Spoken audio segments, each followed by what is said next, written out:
పడి ఉన్నవి. ఏచి కూర్చుదాం కూర్చి మాయగాను మార్చుదాం, మార్చి భరతమాత పాదార్చనలు చేయుదాం.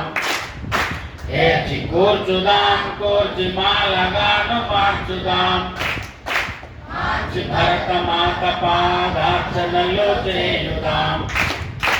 ఆట కలిసి ఆడుదాం, పాట కలిసి పాడుదాం, ఆట పాటలాడుచునే అడుగు ముందుకేయుదాం, ముందు ముందుకేయుదాం, ముందు ముందుకేయుదాం. ఇంకా రెండు వాడాల్సినవి.